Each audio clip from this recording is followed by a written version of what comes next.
여러분 안녕하십니까. 저는 보고서의 정석의 저자 임영균이라고 합니다. 이렇게 책이 아니라 이렇게 영상을 통해서 여러분들 만나뵙게 돼서 정말 반갑게 생각하고요.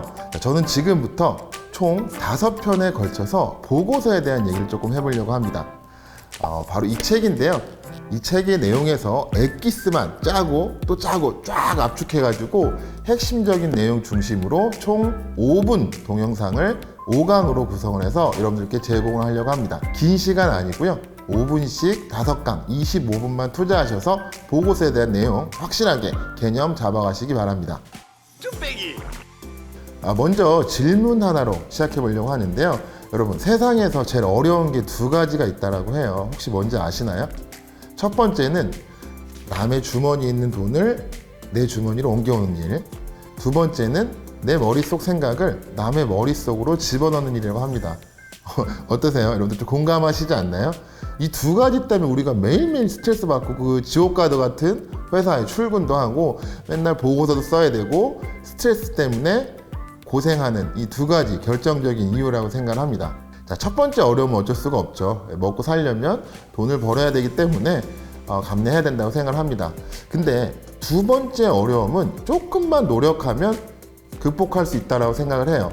내 생각을 좀 더 체계적이고 논리적으로 누군가를 설득해낼 수 있는 구조를 만들어낼 수 있다면 직장 생활을 그나마 버틸 수 있는 힘이 됩니다. 그래서 저는 보고서 잘 쓰는 법에 대한 이야기를 조금 해보려고 하는데요. 여러분, 보고서의 유형에는 굉장히 여러 가지 유형의 보고서가 있어요. 상황 보고서, 회의 보고서, 조사 보고서, 출장 보고서, 개선, 대책 마련 보고서에 이르기까지 수십, 수백 가지에 이른다고 하는데요. 제가 가만히 생각을 해보니까 크게 2가지 유형으로 정리가 되더라고요. 첫 번째는 뭔가 정보나 사실을 전달하는 사실 중심의 보고서. 두 번째는 어떤 방법이나 내 생각을 정리하는 설득형 보고서. 이렇게 크게 2가지로 보고서의 유형을 구분할 수가 있을 것 같은데, 저는 그 중에서도 두 번째 설득형 보고서, 그 중에서도 기획 보고서를 중심으로 이야기를 풀어보려고 합니다. 자, 기획 조금 어렵게 느껴지시지 않은가요? 자, 압니다. 물론 가장 난도가 있고 어려운 보고서이기도 하지만 가장 기본이 되는 보고서이기도 하고요. 자, 어려운 만큼 이 보고서를 잘 쓰게 되면 다른 보고서들을 쓸 수 있는 능력은 자연스럽게 키워질 수 있을 거라 생각을 해요. 마치 2발 자전거를 잘 타면 3발, 4발 조금 쉽지 않나요? 같은 이치라고 생각을 합니다. 자, 기획 보고서를 잘 쓸 수 있는 방법에 대해서 저는 3가지를 중심으로 이야기를 하려고 하는데, 첫 번째는 기획력입니다. 세상이나 사람들이 가진 문제를 발견하고 거기에 대해 아이디어를 연결하는 힘, 기획력을 첫 번째로 이야기하고요. 두 번째는 구상력입니다.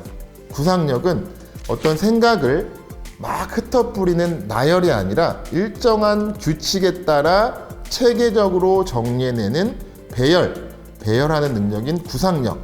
자, 마지막으로 보기 좋은 떡이 먹기도 좋은 것처럼 좀 더 가독성 있고 시각적인 형태로 표현해내는 표현력, 이 3가지를 중심으로 강의를 꾸리려고 합니다. 쭈빼기!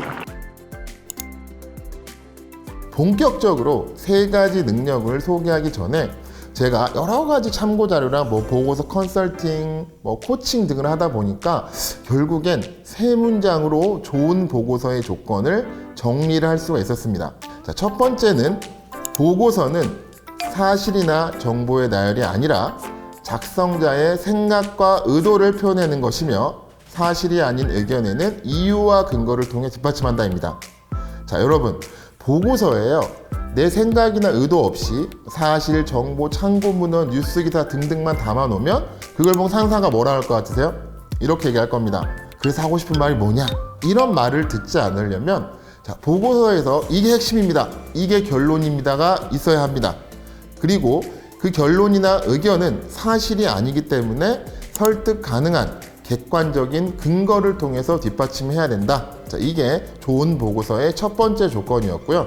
자, 두 번째는 보고서는 정보의 나열이 아닌 배열을 통해서 상대방을 설득하기 위해서 쓰며, 좋은 배열의 순서는 명분에서 스타트, 그리고 실리에서 피니쉬라는 방법을 써야 됩니다. 자, 이게 무슨 말이냐면, 자, 잘 읽히고 설득력을 갖춘 보고서에는 설득에 용이한 흐름이 있다는 겁니다.